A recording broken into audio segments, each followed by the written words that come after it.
ഈ എനിക്ക് ഇന്നും ഓർമ്മയുണ്ട്. അതായത് ഇപ്പൊ പ്രശാന്തേട്ടൻ പറയുന്നുണ്ട് ഒരുപാട് നാളെടുത്തിട്ടാണ് മൂന്നാം നിരയിൽ നിന്ന് രണ്ടാം നിര ഇങ്ങനെ പയ്യെ പയ്യെ വന്ന ആൾക്കാരുടെ ഇത് ചെയ്യുന്നതെന്ന്. പക്ഷെ 2002 ക്രിസ്മസ് സമയത്ത് നമ്മൾ കാണാൻ പോയ ഓർമ്മ എനിക്ക് ഇപ്പോഴും ഉണ്ട്. അന്ന് ശ്യാമിന്റെ ശിവന്റെ ഒപ്പം ഉണ്ടായിരുന്ന എല്ലാവരും എനിക്ക് ഓർമ്മയുണ്ട്. അതിനകത്ത് പ്രശാന്തേട്ടന്റെ മുഖവും ഓർമ്മയുണ്ട്. പക്ഷെ ഇമ്മീഡിയറ്റ്ലി അത് കഴിഞ്ഞിട്ട് പെട്ടെന്ന് താങ്കൾ ആഗ്രഹിച്ച പൊസിഷൻസിലേക്ക് അല്ലെങ്കിൽ അത്തരത്തിലുള്ള കഥാപാത്രങ്ങളെല്ലാം തേടി വന്നിട്ടില്ല. ഒരുപാട് വർഷത്തെ സ്ട്രഗിളും കാര്യങ്ങളും ഒക്കെ വെച്ചിട്ടാണ് ഇന്നത്തെ പ്രശാന്ത് അലക്സാണ്ടർ ആയിട്ട് മാറുന്നത്.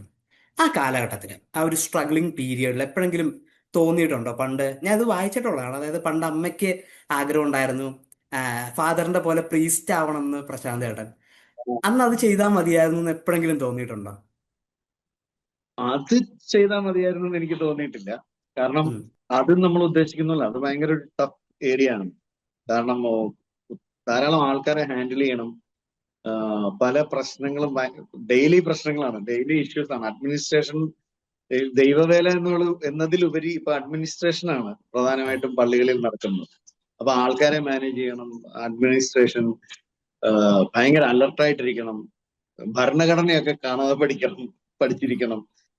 ഒരു പ്രശ്നം വരുമ്പോൾ അതിനെ കൃത്യമായിട്ട് ഹാൻഡിൽ ചെയ്യണം. ചിലപ്പോൾ എനിക്ക് അതിനൊന്നുള്ള സ്കില്ലുള്ളതായിട്ട് എനിക്ക് തോന്നും. മാത്രമല്ല അത് എന്റെ കപ്പ് ഓഫ് ടീ അല്ല. എനിക്ക് അതൊരു ആഗ്രഹമോ അതൊരു സന്തോഷമോ അതൊരു കിക്കോ തന്നിട്ടില്ല. ഉം. ഞാൻ ടി വിയിൽ പ്രോഗ്രാം ചെയ്ത് തുടങ്ങി. ഞാൻ അഭിനയിക്കാൻ അച്ഛനുറങ്ങാത്ത വീട് എന്ന് പറയുന്ന സിനിമ ചെയ്തു കഴിഞ്ഞപ്പോഴാണ് ഒരു ക്യാരക്ടർ ചെയ്യുമ്പോൾ കിട്ടുന്ന ഒരു സന്തോഷം എന്താണെന്നും, സിനിമയിൽ അഭിനയിക്കുമ്പോൾ കിട്ടുന്ന സന്തോഷമല്ല, ഒരു ഉം. ക്യാരക്ടർ പുൾ ഓഫ് ചെയ്യുമ്പോൾ ഉം. കിട്ടുന്ന സന്തോഷം എന്താണെന്ന് ഞാൻ തിരിച്ചറിയുന്നു. പിന്നെ ഞാൻ എപ്പോഴും ആഗ്രഹിച്ചിരുന്ന ക്യാരക്ടർ, നല്ല പെർഫോം ചെയ്യാൻ പറ്റുന്ന ക്യാരക്ടേഴ്സ് കിട്ടിയിരുന്നെങ്കിൽ എന്നാണ്. പക്ഷെ എന്തോ ഉം.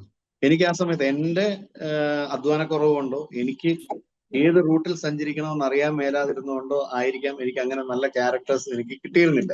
പിന്നെ ഉം. ആൾക്കാർക്ക് ഒരു വിശ്വാസവും തോന്നിയിട്ടുണ്ട് ഉണ്ടാവില്ല. ഉം. പിന്നെ എന്റെ അന്നത്തെ രൂപം അങ്ങനത്തെ പെർഫോമൻസ് ഓറിയന്റഡ് ക്യാരക്ടേഴ്സ് കിട്ടാൻ പാകത്തിനുള്ള രൂപവുമായിരിക്കണമെന്നില്ല. ഇനി ഇൻ കേസ് എന്റെ രൂപം പാകമാണെങ്കിൽ തന്നെ നായകന്മാരായിട്ട് ഒരു വന്നിട്ടുള്ള നടന്മാര്, ഈ ഏറ്റവും വലിയ നടന്മാർ, ചെറുപ്പക്കാരായിട്ട് അന്ന് ധാരാളം പേര് പുതുമുഖങ്ങൾ വരുന്നുണ്ടായിരുന്നു. അതിൽ നായകന്മാരായിട്ട് വന്നിട്ടുള്ള ആക്ടേഴ്സ് തന്നെ കുറെ ഉണ്ട്. ഉം. അവരെയൊക്കെ യൂസ് ചെയ്യാം. ഉം. അപ്പൊ അന്ന് ഉം. ഫിലിമില് സിനിമ നടന്നിരുന്നതുകൊണ്ട് തന്നെ ലിമിറ്റേഷൻസ് ഭയങ്കരമായിരുന്നു. ഒരു നടനെ കാസ്റ്റ് ചെയ്യുമ്പോൾ അയാള് തെറ്റിക്കാൻ പാടില്ല, ഫിലിം വേസ്റ്റ് ആക്കാൻ പാടില്ല. അപ്പൊ അങ്ങനെയൊക്കെ വരുമ്പോൾ എപ്പോഴും എക്സ്പീരിയൻസ്ഡ് ആയിട്ടുള്ള ആൾക്കാരിലേക്ക് പോവുക എന്ന് പറയുന്ന ഒരു ടെൻഡൻസി അന്നത്തെ സിനിമയ്ക്ക് ഉണ്ടായിരുന്നു. അതുകൊണ്ടൊക്കെ ആയിരിക്കാം എനിക്ക് അന്ന് അങ്ങനെ വേഷങ്ങൾ കിട്ടാതെ പോയത്. പിന്നെ ഇതിന്റെ ഡിജിറ്റലിലേക്ക് മാറി.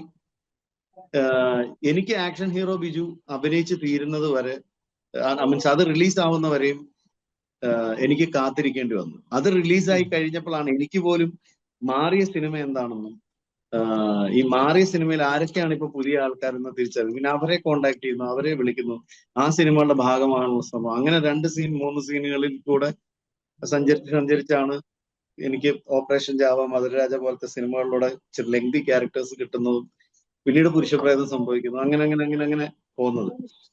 അപ്പം ഈ 2002 മുതൽ 2015 ആക്ഷൻ ഹീറോ ബിജു വരെയുള്ള കാലഘട്ടം എന്ന് പറയുന്നത്, അന്ന് നമുക്ക് വേഷങ്ങളില്ല, ഓപ്പർച്യൂണിറ്റീസ് ഇല്ല എന്നുള്ള പ്രയാസം ഉണ്ട്. ഉം. പക്ഷെ ഇന്ന് തിരിഞ്ഞു നോക്കുമ്പോൾ അത് നന്നായി എന്നാണ് എനിക്ക് തോന്നുന്നത്. അതിന്റെ കാരണം എന്താണെന്ന് വെച്ചാൽ, അന്നെങ്ങാനും ഞാൻ രക്ഷപ്പെട്ടിരുന്നെങ്കിൽ 2010 ഞാൻ ഔട്ടായി പോയേനെ. ഉം. കാരണം പാറ്റേണ് ഇല്ലല്ലോ ഇപ്പൊ. അപ്പം ഉം. ഞാൻ ലേറ്റ് ആയത്, ശ്രദ്ധിക്കപ്പെടാൻ ലേറ്റ് ആയത് നന്നായി എന്ന് വിശ്വസിക്കുന്ന ഒരാളാണ് ഞാൻ. ഇന്നത്തെ പാറ്റേൺ മനസ്സിലാക്കാൻ പറ്റി, മാറിയ സിനിമയുടെ പെർഫോമൻസുകൾ എങ്ങനെയാണെന്നുള്ളത് കുറച്ചും കൂടെ വെളിയിൽ നിന്ന് അറിയാൻ ഉം. പറ്റി എന്നൊക്കെ ഉള്ളത് വലിയ വലിയ കാര്യങ്ങളാണ്. ഉം. പക്ഷെ അത് ഇത്രയും വർഷം അതൊരു പെർസീവറൻസിന്റെ ഒരു കാര്യം പറയുമ്പോൾ എങ്ങനെയാണ് അത് സാധിച്ചത്? അതായത് 20 ഇപ്പം 2002 മുതൽ 15 വരെയുള്ള 13 കൊല്ലം എന്ന് പറഞ്ഞ ഒരു ചെറിയ ഗ്യാപ്പ് പോലും അല്ല. എന്നെങ്കിലും ഒരിക്കൽ എത്തിപ്പെടും എന്നുള്ളൊരു വിശ്വാസം ഉണ്ടായിരുന്നോ? അതോ ഇത് മാത്രമേ എനിക്ക് ചെയ്യാൻ പറ്റൂ അല്ലെങ്കിൽ ഇത് മതി എന്നുള്ളൊരു സാധനമായിരുന്നു? ഇത് മാത്രമേ എനിക്ക് ചെയ്യാൻ പറ്റത്തുള്ളൂ എന്നുള്ളതാണ് സത്യം. എന്നെങ്കിലും എത്തിപ്പെടും എന്നുള്ള ഒരു വിശ്വാസം ആക്ച്വലി എനിക്ക് 2010-ലും 15-നും ഇടയ്ക്കുള്ള കാലഘട്ടത്തിൽ നശിച്ചു പോയായിരുന്നു. ആണോ? കാരണം എനിക്ക് ഇനി എനിക്ക് സിനിമയിൽ ഒന്നും കിട്ടില്ല. കാരണം എന്നെ ആർക്കും വേണ്ട. എന്റെ രൂപം വർക്കല്ല. ഉം. എന്റെ രൂപത്തിന് പറ്റിയ ക്യാരക്ടേഴ്സ് സിനിമയിൽ ഇല്ല. അത് ഉം. അങ്ങനത്തെ ക്യാരക്ടേഴ്സ് ഉണ്ടെ തന്നെ അത് ചെയ്യാൻ വളരെയധികം ആൾക്കാരുണ്ട്. പിന്നെ എന്റെ സ്വഭാവം സിനിമയ്ക്ക് പറ്റിയതല്ല. ഞാൻ ഭയങ്കര നെഗറ്റീവാണ്. എനിക്ക് ഇപ്പൊ ഞാനൊരു പുരോഹിതന്റെ മകനായിട്ടൊക്കെ വളർന്നു വന്നുകൊണ്ടാവാം ഞാൻ ചെന്നിടത്തെല്ലാം എനിക്ക് ഭയങ്കര റെസ്പെക്ട് കിട്ടിയിട്ടുണ്ട്. അപ്പം റെസ്പെക്ട് ഇല്ലാത്ത ഒരു സ്ഥലത്ത് എനിക്ക് നിൽക്കാൻ ഭയങ്കര പ്രയാസമായിരുന്നു. എനിക്ക് അഭിനയിക്കാൻ ഭയങ്കര പ്രയാസമായിരുന്നു ആൾക്കാരുടെ മുമ്പിൽ. ഞാൻ വളരെ റോ ആയിട്ട് തന്നെയാണ് നിൽക്കാൻ ആഗ്രഹിച്ചത്. പക്ഷെ ഇന്ന് നമ്മൾ റോ ആയിട്ട് നിൽക്കുന്ന ചെറുപ്പക്കാരെ കാണുമ്പോൾ നമ്മൾ പറയാം അവൻ മിടുക്കനാട്ടോ, അവൻ കൊള്ളാമെന്ന് നമ്മൾ പറയും. പക്ഷെ അന്ന് നമ്മൾ റോ ആയിട്ട് നിൽക്കുമ്പോൾ ഇവൻ ഭയങ്കര അഹങ്കാരിയാണ്, ഇവനെ ഒന്നും കൂടെ കൊണ്ടു നടക്കാൻ പറ്റത്തില്ല, ഈ നെഗറ്റീവ് ഉള്ള ആൾക്കാരെ ഒന്നും എന്ന് പറഞ്ഞ് മാറ്റി നിർത്തുന്ന ഒരു സമയത്താണ് ഞാൻ റോ ആയിട്ട് നിന്നത്. അപ്പം പിന്നെ കുറെ കാലം കഴിഞ്ഞപ്പോഴാണ് നമ്മൾ ഈ പാകപ്പെടുക എന്ന് പറയത്തില്ലേ, നമ്മളുടെ മനസ്സിൽ നമ്മളിപ്പോ 40-ആം വയസ്സിലും 50-ആം വയസ്സിലും 60-ആം വയസ്സിലും ഒക്കെ നമ്മളുടെ മനസ്സിലൊരു കുട്ടിയുണ്ട്. നമ്മൾ മണ്ടത്തരങ്ങൾ കാണിക്കുക, അബദ്ധങ്ങൾ കാണിക്കുക ഒക്കെ ചെയ്യും. പക്ഷെ നമ്മൾ ഒരു സൊസൈറ്റിയിൽ മറ്റുള്ള ആൾക്കാരുടെ മുമ്പിൽ നിന്ന് ബിഹേവ് ചെയ്യുമ്പോൾ നമ്മൾ നമ്മളെ എക്സ്പീരിയൻസ് നമ്മളെ പാകപ്പെട്ട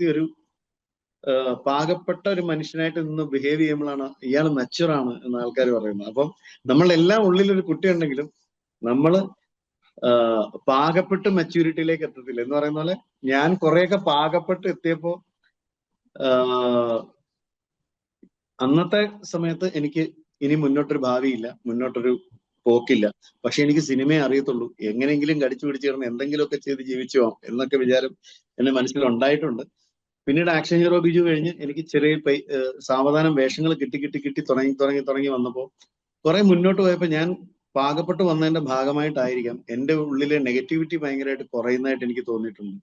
എനിക്ക് ശുഭാപ്തി വിശ്വാസം വളർന്നു വരുന്നതായിട്ട് തോന്നിയിട്ടുണ്ട്. എനിക്ക് ആ സമയത്തൊക്കെ പല വേഷങ്ങൾ ചെയ്യുമ്പോഴും എനിക്ക് ഒരു എക്സൈറ്റ്മെന്റും ഇല്ലായിരുന്നു. എനിക്ക് സിനിമകളിലേക്ക് വിളിക്കുമ്പോഴും എനിക്ക് വലിയ എക്സൈറ്റ്മെന്റ് ഒന്നും ഇല്ല. എത്ര രൂപ കിട്ടും എന്നുള്ളതാണ് എന്റെ മനസ്സിൽ. കാരണം ജീവിച്ചു പോകാന്ന് പറയുന്ന ഒരു സാധനത്തിലേക്ക് അതിൽ നിന്ന് ഞാൻ തന്നെ തിരിച്ചറിഞ്ഞു ഈ എക്സൈറ്റ്മെന്റ് ഇല്ലായ്ക എന്ന് പറയുന്ന ഒരു വലിയ അപകടമാണ്. നമുക്ക് ഇതിനകത്തൊരു എക്സൈറ്റ്മെന്റ് ഇല്ലെങ്കിൽ പിന്നെ നാളെ നമ്മൾ എങ്ങനെ ഇതിൽ ജോലി ചെയ്യുന്നുള്ള എനിക്ക് തന്നെ ഉണ്ടായ തോന്നലിൽ നിന്ന് ഞാൻ എക്സൈറ്റ്മെന്റ് ഫേക്ക് ചെയ്യാൻ തുടങ്ങി, സ്വയം ഫേക്ക് ചെയ്യാൻ തുടങ്ങി. എനിക്കിങ്ങനെ അപ്പൊ ആരോടെങ്കിലും പറയടാ എനിക്ക് ഇങ്ങനെ ഒരു പടം കിട്ടി, ആ വേഷം 2 സീനുകൾ ഇങ്ങനെ കൊള്ളാം എന്നൊക്കെ പറഞ്ഞ് ഞാൻ തന്നെ എക്സൈറ്റ്മെന്റ് കയറ്റി ഞാൻ തന്നെ അറിയാതെ പിന്നെ ഇതൊരു ശീലമായിട്ട് മാറുകയും നമ്മൾ ആൾക്കാരോട് എക്സ്പ്രസ് ചെയ്യുമ്പോൾ നമ്മൾ ഇത് പറയുമ്പോൾ ഉണ്ടാവുന്ന ഒരു എക്സൈറ്റ്മെന്റിൽ നിന്നും അത് കേൾക്കുന്ന ആൾക്കാർക്ക് ഉണ്ടാവുന്ന സന്തോഷത്തിൽ നിന്നും നമ്മൾ കുറച്ചുകൂടെ പോസിറ്റീവായിട്ട് മാറുകയും കൂടുതൽ ആൾക്കാർ നമ്മളോട് ഹാപ്പി ആയിട്ട് ഇടപെടാൻ തുടങ്ങി, നമ്മൾ ഹാപ്പി ആവാനും ഒക്കെ തുടങ്ങി വന്നപ്പോഴത്തേന് എന്റെ ലൈഫ് ഭയങ്കര സ്മൂത്തായി, ഞാൻ ഭയങ്കര ഹാപ്പിയായി. കിട്ടുന്നത് കൊണ്ട് ഞാൻ ഭയങ്കര ഹാപ്പിയാണ്. അങ്ങനെ പോകുമ്പോഴാണ് എനിക്ക് ഈ ലെങ്ത് കൂടിയ വേഷങ്ങൾ കിട്ടി തുടങ്ങുന്നതും നമ്മളെ ഇഷ്ടപ്പെടുന്ന ആൾക്കാർ നമുക്ക് ലെങ്ത് കൂട്ടിത്തരുന്നതും. വൈശാഖിന് എന്നോടുള്ള ഇഷ്ടം കൊണ്ടാണ് മധുരരാജയിലെ ആ വേഷം എനിക്ക് വേണ്ടി തരുന്നത്. കാരണം അതിന് വേറെ ഒത്തിരി ഓപ്ഷൻസ് ഉണ്ടായിരുന്നു. വൈശാഖ് പറഞ്ഞടാ ഒരാള് സിനിമയിൽ കുറെ കാലം കഷ്ടപ്പെട്ട് നടക്കുന്ന കാണുമ്പോൾ സിനിമയ്ക്ക് തന്നെ തോന്നും ഈ പാവം ഒന്ന് രക്ഷപ്പെട്ടിരുന്നെങ്കിൽ. അങ്ങനെ ഒരു തോന്നലാണ് ഈ വേഷം. ഇത് നീ നന്നായി ചെയ്താൽ നിനക്ക് ഒരു രക്ഷപ്പെടൽ ഉണ്ടാവാനുള്ള സാധ്യതയുണ്ട് എന്ന് പറഞ്ഞു. ഞാനത് ആ സമയത്ത് എനിക്കൊരു ഹിന്ദി സിനിമ പാരലി ഒരേ സമയത്ത് ഷൂട്ട് നടക്കാൻ നിൽക്കുക. അപ്പൊ ഞാൻ ആ ഹിന്ദി സിനിമ വേണ്ടെന്ന് വെച്ചു ഇത് ചെയ്യാൻ വേണ്ടി. പക്ഷെ എന്റെ ഭാഗ്യത്തിന് ആ ഹിന്ദി സിനിമ എനിക്ക് ചെയ്യാൻ പറ്റി, ഈ സിനിമ എനിക്ക് ചെയ്യാൻ പറ്റി.